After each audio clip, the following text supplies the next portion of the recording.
This show keeps getting better and better. Superman and Lois by far is one of the best shows on TV right now. It is the best CW show across the board. I'm enjoying it. The surprise twist that what we thought was Doomsday is actually Bizarro has blown my mind.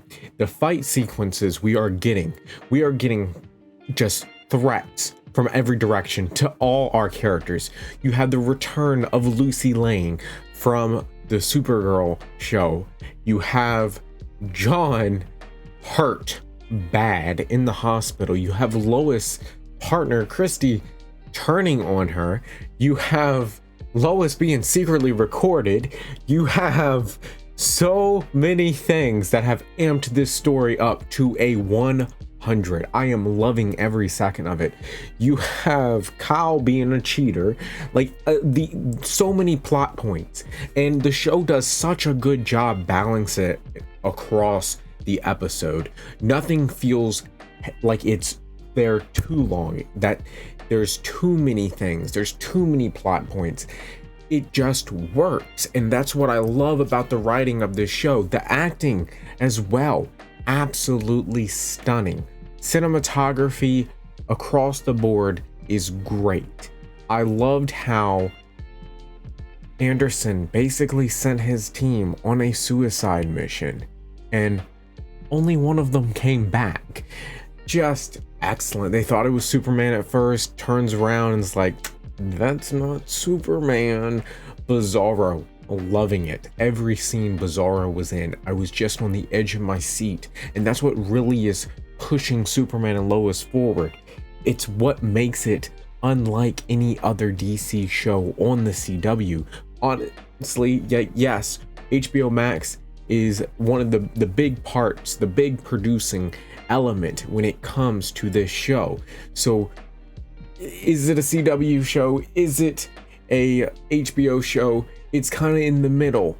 Like, holy crap, you got some CW elements. We've hit Jonathan taking the Kryptonian drug basically, and who knows how that's going to truly affect him. Like, all this, it's just building tension. Like everything I mentioned, I'm just like, okay, what's next? Where are we going from here? Let's see how the character is going to evolve.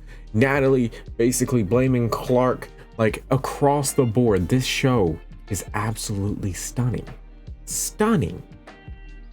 I want to know what you think of this show, because we've been having this conversation for a year and a half now about Superman and Lois, and it just gets better and better. What do you think are some flaws in the show? I know a lot of people are talking about how the CW isms with the whole drama situation, the politics of Smallville are no joke. Like, that's what I think some people could see as kind of the CW thing, but it's very rooted, it's very grounded, and that's what I really like about this show.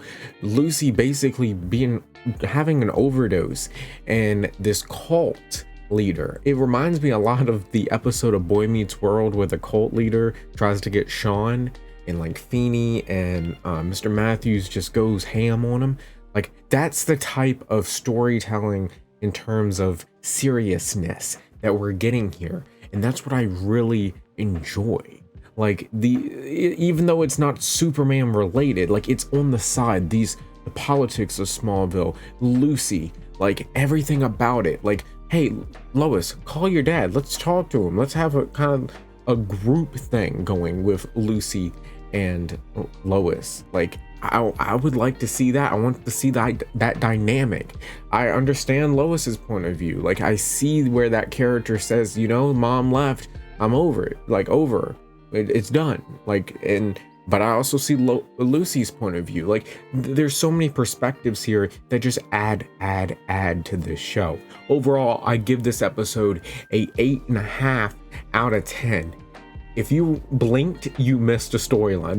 That's the one thing. There's so many things, but it's well balanced across the episode. But if you took too long in the bathroom or grabbing some snacks on the commercial break, you missed something. And I think that it was like, oh, they are not wasting any time here. Let me know what you thought down in the comments below. Join me on this journey. And make sure you check out last week's review. I also reviewed Vox Machina, make sure you go check that out. It is a fantastic show, and I would love to hear your thoughts on that as well.